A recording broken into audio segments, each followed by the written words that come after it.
Vamos a seguir ahora con la segunda tier list. Ya hicimos una hablando de cómo fue la agencia libre desde mi punto de vista de los equipos de la conferencia oeste y ahora vamos a hablar de los equipos del este. Aquí básicamente lo que voy a evaluar, como os decía en el vídeo anterior, es qué ha conseguido cada uno de estos equipos en relación a lo que yo creo que eran las expectativas del equipo.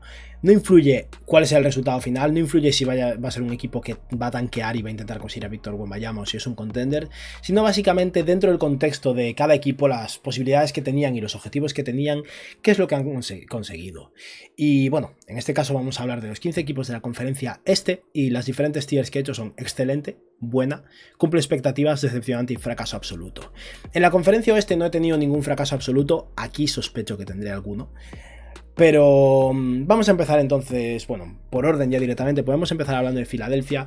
Y esta creo que la agencia libre de Filadelfia ha sido como mínimo buena, de hecho voy a dudar entre buena y excelente porque en el contexto en el que estaban, en el que James Harden podía haber tomado su opción de 47 millones de dólares y dejarlos con las manos atadas, el único que podrían haber hecho básicamente hubiera sido ese intercambio que llegaron a hacer de Danny Green por de Anthony Melton, o bueno, Danny Green y un pick por de Anthony Melton.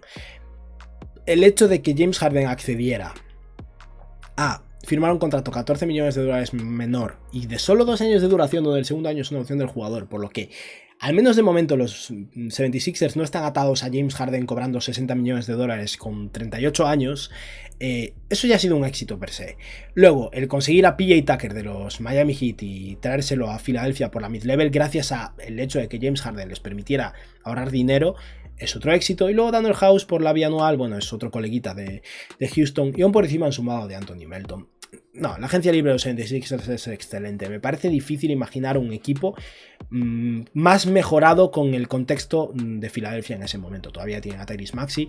Tienen todavía a Matisse Thybulle, al que se rumorea que está en venta, digamos, ¿no? Pero al final Matisse Thybulle por sí mismo con su salario no es que sea alguien que vaya a reportar mucho beneficio, ¿no? O mucho en retorno, pero sea como sea, los 76ers estaban un poco en tierra de nadie, habían intercambiado muchísimo por James Harden y tuvieron un final de temporada decepcionante en el que Harden no jugó bien. Y ahora mismo parece que Harden está entrenando, les ha permitido tener un respiro salarial con su situación contractual, con lo que han conseguido sumar jugadores buenos que les van a ayudar. Y sí, el contrato de PJ Tucker puede ser un problema dentro de 3 años, pero si eres un contender te importa este año que viene y el año que viene Philadelphia va a ser mejor, así que los voy a dejar en excelente. Ahora vamos a saltar un poquillo y vamos a hablar de un equipo como los Wizards. ¿Qué hago con los Wizards? Sus movimientos fueron comprensibles. A Kentavious Caldwell-Pope le quedaba un año y yo estaba a favor de que lo movieran por algo que les valiera más la pena, y al final movieron a Caldwell-Pope y a Ace Smith por Monte Morris y Will Barton. Will Barton es un spike de 15 millones que puede ser interesante en otro contexto también, y sobre todo consiguieron a Monte Morris, al que le queda un par de años de contrato y es el mejor base de este equipo desde que perdieron a Russell Westbrook y antes de eso desde que John Wall estaba sano, por lo que esa parte ha ayudado mucho. En lo que respecta al draft, draftearon a Johnny Davis con el pick número 10 y es alguien que me encajaba mucho con el equipo y que creo que a largo plazo puede seguirles muy bien. Fue uno de los peores jugadores de lotería o el peor jugador de lotería de la Summer League, pero eso tampoco quiere decir nada.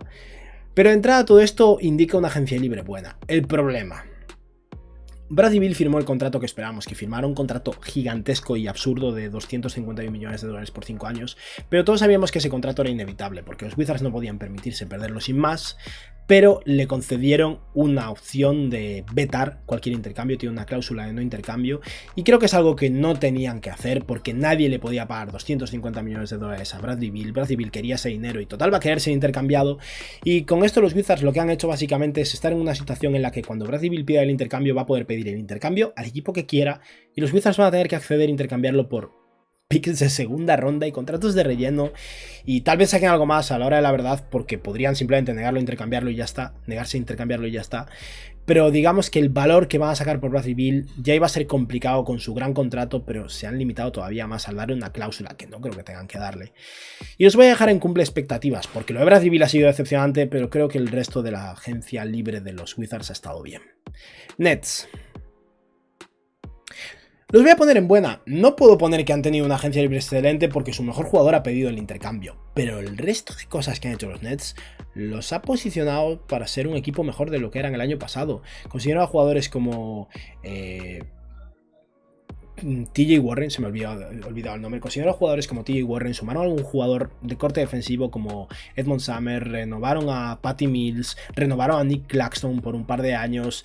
Y si vuelve Ben Simmons bien, el núcleo de este equipo es bueno, es mejor. Es verdad que perdieron a Bruce Brown, pero siento que el equipo está en mejor condición para ganar ahora de lo que estaba el año pasado y hace 2 probablemente, y por eso los voy a poner en buena. Obviamente todo puede cambiar en el momento que Kevin Durant insista en el intercambio y se acaba siendo intercambiado, pero ahora mismo, de cara a ser un contender el año que viene, los Nets están mejor ahora mismo de lo que estaban hace 2 meses. Los Bucks. Los voy a poner en cumple expectativas. Una parte de mí los querría poner en decepcionante porque el hecho de que gastaran su mid-level de 6,5 millones de dólares en Joe Ingles, al que creía que podrían fichar por la mínima teniendo en cuenta que tiene el ligamento cruzado roto, es un poco decepcionante, pero han conseguido mantener a Bobby Portis. Le han ofrecido el mejor contrato que podían ofrecerle y aún así me parece una rebaja ligera por parte de Bobby Portis, básicamente renovado por unos 50 millones en 4 años. Han renovado o extendido a Pat Connaughton con un contrato adecuado también y han mantenido su núcleo, básicamente renovado a Jevon Carter, a Serge Ibaka. No han hecho nada interesante o nada súper dramático. También han retenido incluso a Wesley Matthews, han drafteado a Marjon Beauchamp, que puede ser un jugador de ala de impacto más inmediato y que ayuda a un equipo que realmente necesitaba un poco de profundidad de ala. No han hecho nada increíble, pero tampoco han hecho nada desastroso y cumplen expectativas. No creo que haya un equipo que haya hecho una agencia libre más pausada que la de Milwaukee, pero bueno, eso tampoco tiene por qué ser malo cuando tienes a Giannis Antetokounmpo y un equipo bueno.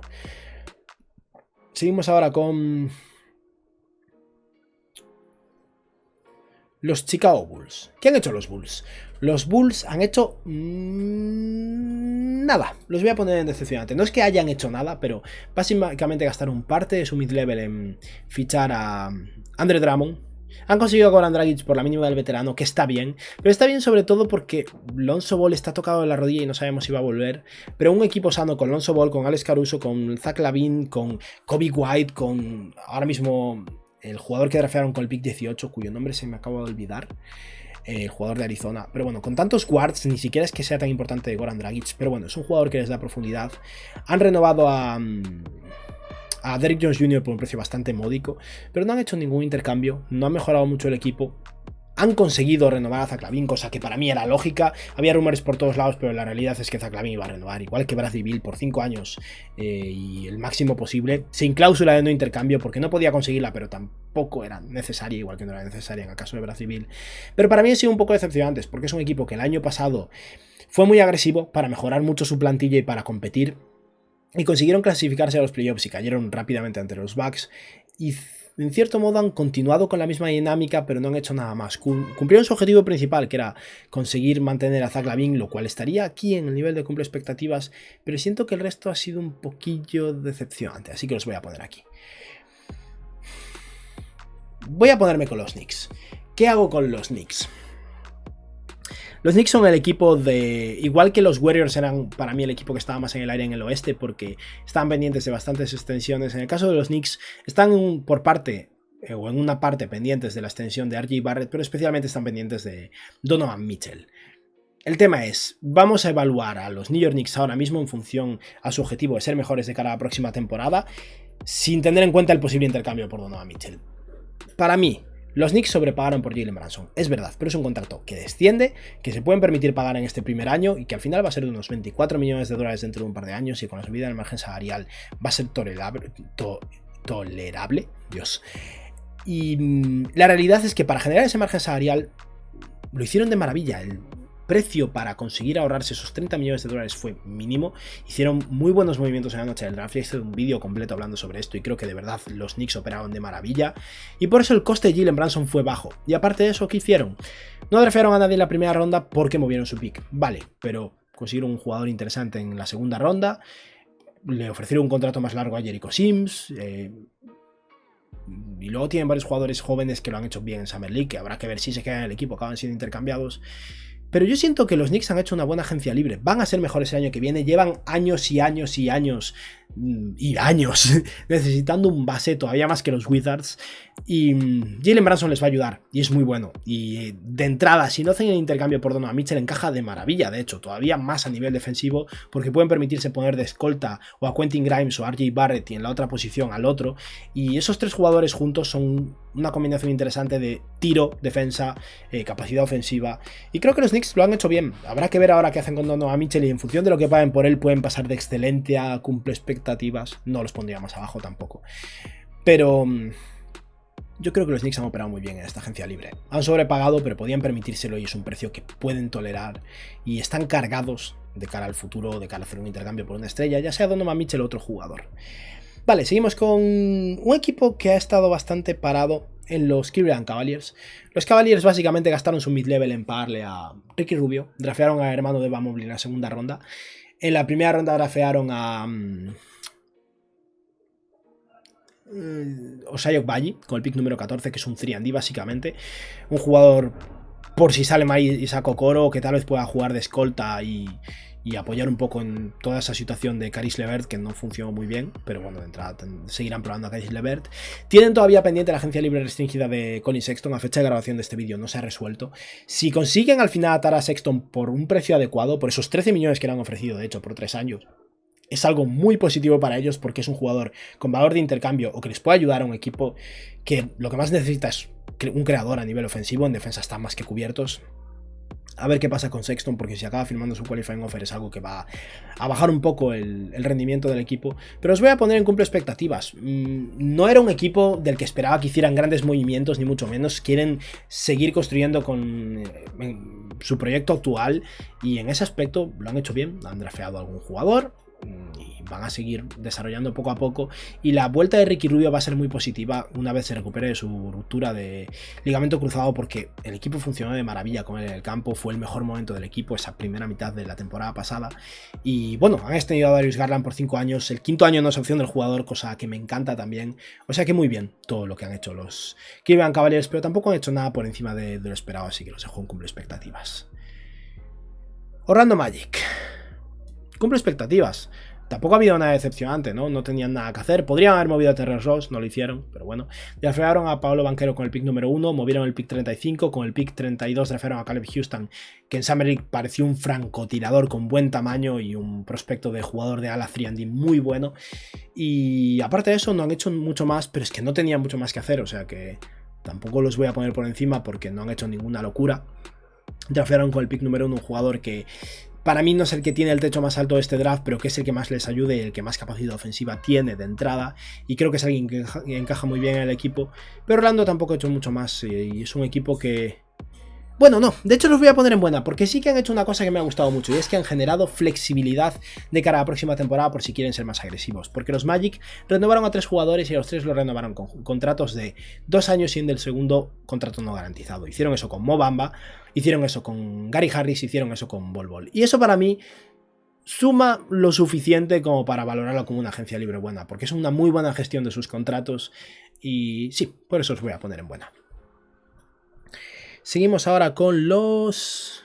Vale, vamos al evidente, ¿no? Hornets, fracaso absoluto. La peor agencia libre que hemos vivido este año. Entiendo que todo lo de la situación de Miles Bridges, que aparte se descubrió un día antes de la apertura de la agencia libre, fue un revés tremendo, pero no han utilizado su mid-level. Es verdad, no tienen margen salarial aún así, pero no han utilizado su mid-level. Lo único que hicieron fue intercambiar el pick 13 por otro pick futuro que va a ser malo, porque es de los Nuggets del año que viene, va a ser el pick 26 o algo así, y unas cuantas selecciones de segunda ronda. Con el pick número 15 draftearon a Mark Williams, que encaja muy bien en el equipo, pero no va a hacer que sea un equipo de playoffs ahora, y es lo que querían ser.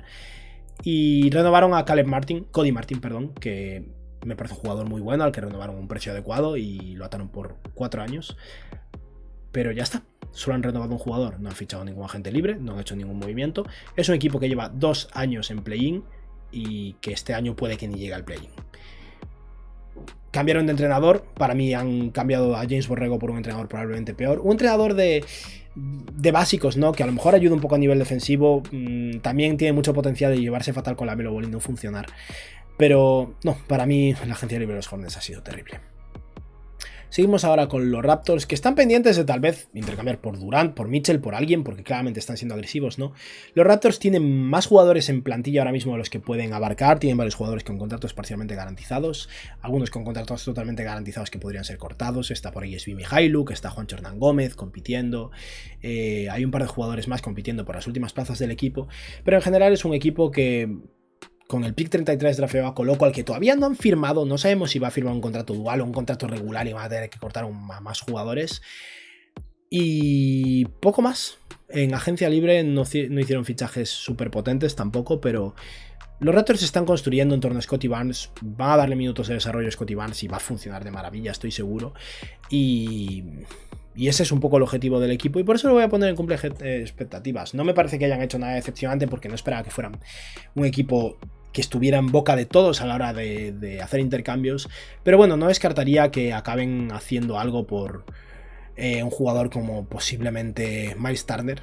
En lo que respecta a sus fichajes, Otto Porter fue un muy buen fichaje, solo por un año porque el segundo es opción del jugador y podría irse, pero bueno, Otto Porter fue un buen fichaje, renovar un poco caro a Thaddeus Young, renovar un poco caro a Chris Boucher. No han sido decepcionantes, pero tampoco me han encantado, los dejo en cumple expectativas. Hola, ¿qué tal chicos? Gracias por la raid, perdón que lo leí, pero estaba en medio de la grabación de la tier list. Pero nada, bienvenidos a todos, estamos haciendo una tier list evaluando a cuáles eran desde mi punto de vista las expectativas de cada uno de los equipos de la conferencia este y el resultado en esta agencia libre de cada equipo. Y nada, vamos a seguir, que faltan 5 equipos y luego charlamos un poquito. Seguimos ahora con los Pistons. Los Detroit Pistons, yo creo que solo por el draft ya los voy a poner en excelente. Ahora lo voy a meditar un poco y tal vez los bajo, pero Detroit llegó al draft con el pick número 5 con expectativas de posiblemente draftear a alguien como Keegan Murray porque no esperaban que Jaden Ivey cayera a sus manos y era el jugador ideal para ellos, y Jaden Ivey cayó a sus manos. Y luego fueron capaces de intercambiar a Jeremy Grant por un pick bastante flojo, la verdad, por el pick de 2025 de los Bucks y nada más, pero precisamente con ese pick de 2025 de los Bucks consiguieron el pick 13 de este año, a cambio de utilizar parte de su margen salarial para comerse el contrato de Kemba Walker y algún contrato malo más a posteriori. Y con ese pick número 13 ya draftearon a Jalen Duren, que es un jugador que me parecía hasta ligeramente digno de contemplación en el pick 5, aunque me parecía excesivo draftearlo ahí arriba. Y lo consiguieron en el 13, o sea que los Pistons en la lotería consiguieron a dos jugadores perfectos para este equipo. Se trataba de un equipo falto de capacidad atlética que ha sumado a el base más atlético de este draft en Jaden Ivey y un atleta increíble en Jalen Duren también. Y de repente los Pistons tienen un equipo joven muy interesante en torno a Cade Cunningham. Han renovado a Marvin Bagley por un precio no barato, tampoco muy caro, 13 millones por año por 3 años, creo que un poco menos. Bagley creo que renovó por 3 años 37 millones, está bien, tampoco me encanta, pero Bagley tuvo un muy buen final de temporada con los Pistons. Y el equipo ahora mismo lo que es un núcleo joven muy interesante con potencial defensivo que puede que se haya competitivo este año y que tal vez dentro de un año o dos realmente aspire a llegar lejos. Y los Pistons, en vez de utilizar su margen salarial para ir a por un agente libre, a por Ayton, a por Miles Bridges, aunque eso sea un buen momento, ¿no? A por algún jugador de ese estilo, al final lo que optaron por hacer fue comerse todos los malos contratos de los New York Knicks. Acabaron comiéndose 30 millones de dólares de salarios de los Knicks porque está Nerlens Noel en el equipo ahora, está Alec Burks, dos jugadores a los que podrían acabar moviendo, por cierto. Especialmente porque creo que tienen ahora mismo un jugador de más en la plantilla, tal vez lo muevan en estos próximos días. También se comieron a Kemba Walker, al que puede que acaben cortando, pero a cambio de eso consiguieron algunas segundas rondas, consiguieron a Jalen Duren y van a tener margen salarial en 2023. Y hace tiempo que parece que esa es un poco la idea de Troy Weaver, del general manager de los Pistons, el construir de cara al futuro, pero a partir de un año o dos empezar a ser competitivos y tal vez Detroit este año demuestre ya un nivel interesante y con margen salarial pueden ir a por algún agente libre interesante. No van a conseguir unas superestrellas Detroit, pero creo que han hecho una labor excelente, sobre todo en el draft, pero incluso en general en su gestión de assets. Seguimos con los Hawks. Los Hawks básicamente fueron a por DeJounte Murray. Aparte de eso consiguieron a AJ Griffin en el pick número 16, que es un jugador que cayó mucho en el draft y me parece muy buen valor en ese pick. Y no han hecho mucho más a nivel de fichajes ni en agencia libre. Movieron a Kevin Huerter a los Kings a cambio de un par de jugadores cuyos contratos se terminaban y un pick protegido de los Sacramento Kings porque querían ahorrar dinero, lo cual obviamente nunca es algo que admiras de un equipo, ¿no? Pero pero bueno, tenían que ahorrar dinero de algún modo. Todavía no han movido a John Collins, no sabemos si eso pasará algún día o no. Pero al final han sumado a DeJounte Murray. DeJounte Murray no fue barato, lo cambiaron por Gallinari y 4 picks de primera ronda. 3 de ellos son de los propios Hawks y con pocas protecciones. Creo que uno está protegido en el top 5 y los otros ni siquiera están protegidos. El otro pick es de los Hornets y no es muy bueno. O sea que sí que es verdad que los Hawks han hipotecado gran parte de su futuro, no tanto como los Minnesota Timberwolves, pero gran parte de su futuro. Pero han conseguido un jugador que a mí personalmente me encanta con Trae Young. Hay mucha gente que duda de este dúo y a nivel ofensivo lo entiendo. DeJounte Murray no es un buen tirador, Trae Young no sabe jugar sin el balón, a ver si aprende. Pero DeJounte Murray es un jugador muy bueno a nivel defensivo, muy disruptivo. Intercepta muchos balones, roba muchos balones, va a correr en transición y va a recibir muchos pases en transición de Trae Young y va a conseguir canastas fáciles. Muy buen rebotador, que es algo que también le venía bien a los Hawks, porque aparte de Capela flojea mucho en el rebote. Y en todo este contexto habrá que ver cómo funcionan una vez se asiente la defensa de DeJounte Murray y Trae Young. Puede que, sobre todo los primeros meses, les cueste, pero los dos son muy buenos pasadores. Trae Young, de hecho, es un pasador increíble. Y si Young se acostumbra a jugar un poco sin el balón y permitirle a DeJounte Murray hacer un poco más por sí mismo, y si Murray es capaz de meter sus triples desde la esquina, este equipo tiene potencial de salir muy bien. Los voy a poner en buena. No los voy a poner en excelente porque siento que tampoco consiguieron una ganga con DeJounte Murray y todo lo demás que hicieron fue ahorrar y tampoco mucho más. Pero es una agencia libre buena, porque en el momento en el que sumas un agente libre de 25 años, aunque el dúo sea ideal en defensa pero en ataque tenga muchas cuestiones, pero en el momento en que firmas un agente libre de 25 años y no pierdes nada más que a Gallinari, la agencia libre es como mínimo buena. Los Celtics no tengo mucho que decir aquí, es excelente, ya hemos hablado largo y tendido sobre ellos. Un equipo que llegó a las finales de la NBA y que se ha reforzado tanto por tan poco, es algo de lo que hay que hablar poco ya, ¿no?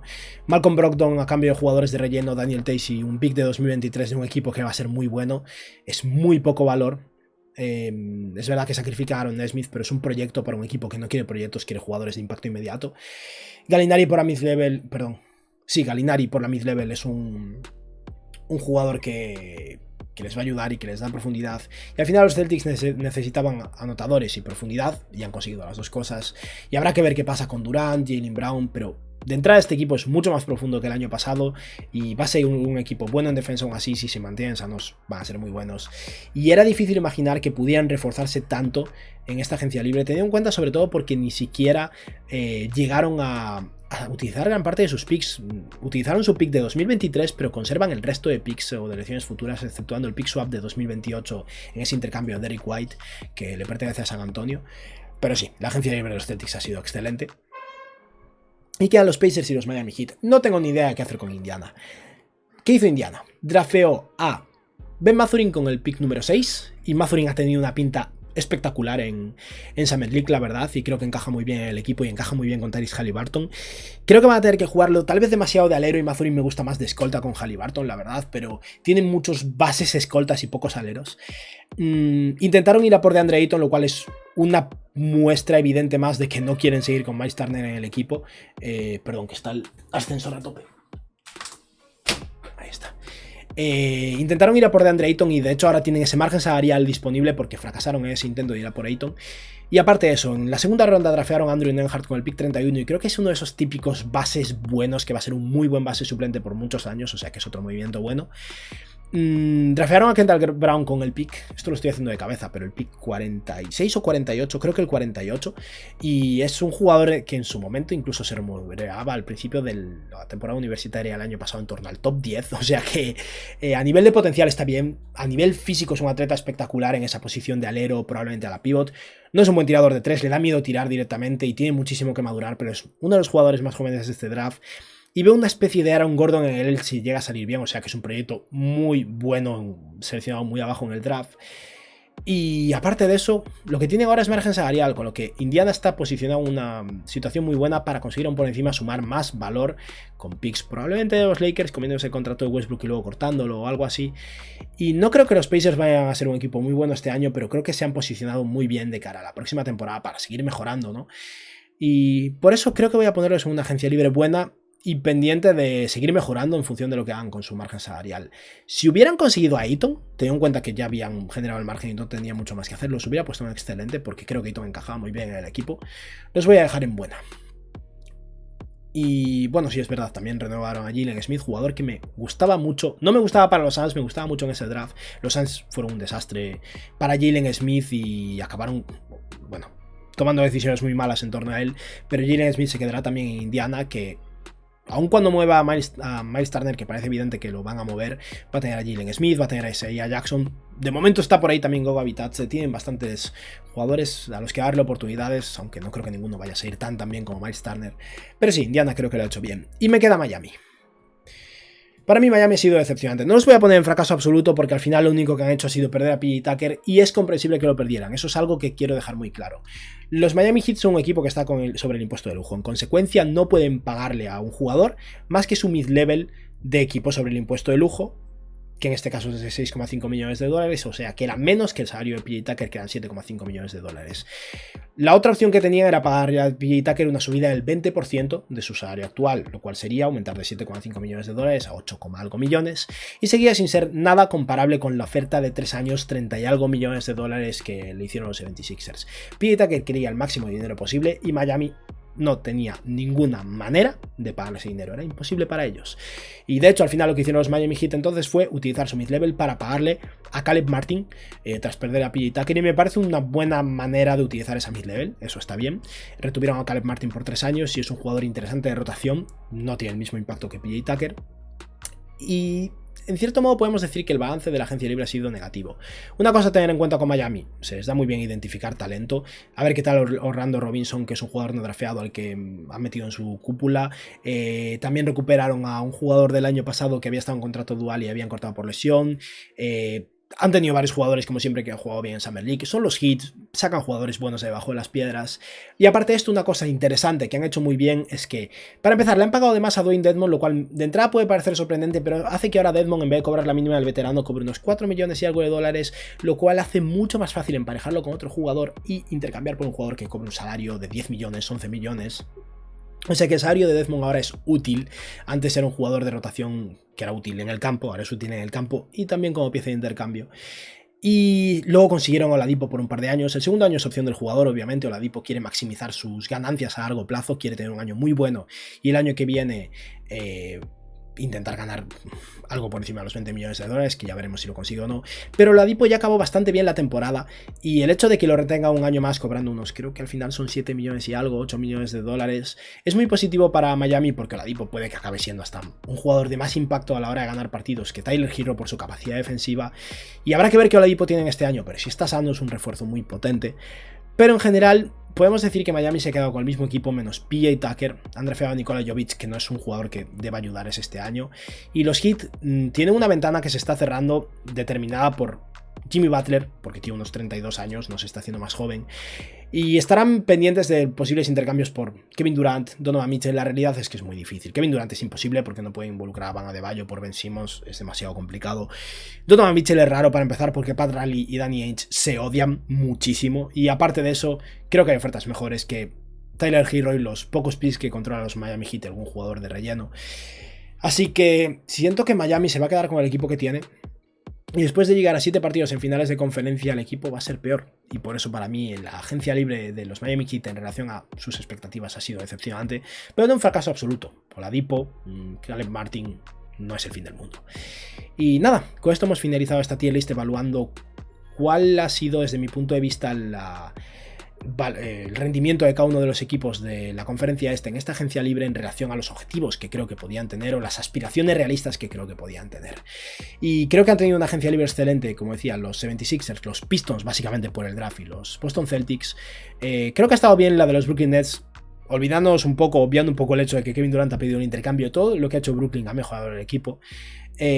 Los Knicks, podéis criticar o no criticar lo que queráis lo de Jalen Brunson, pero hicieron malabares para conseguir a Jalen Brunson con facilidad y han mejorado el equipo. Los Magic han tenido un buen draft y han firmado unos buenos contratos. Los Hawks han conseguido un All-Star de 25 años, aunque el resto no me haya encantado. Los Pacers se han reforzado considerablemente y tienen margen salarial con lo que podrían sacar algo más. Y bueno, eso, con los Wizards no estoy contento con el contrato de Bradley Beal, me han gustado el resto de cosas que han hecho. Los Bucks es que han hecho una agencia libre muy plana, así que se quedan en el medio. Similar al caso de los Cavaliers, los Raptors están ahí también un poco en tierra de nadie. He firmado algunos contratos que no me han encantado, el de Otto Porter está muy bien. Los Bulls han hecho poco, los Heat han hecho poco también, y los Hornets han hecho nada. Han renovado a Caleb Martin y no han gastado ni su mid-level. Así que para mí ha sido un fracaso porque solo han conseguido un entrenador que no gusta y un equipo de play-in va a seguir en el play-in o incluso se va a caer del play-in probablemente. Y nada, esto ha sido todo por hoy. Espero que os haya gustado el vídeo y que tengáis un buen día. Adiós.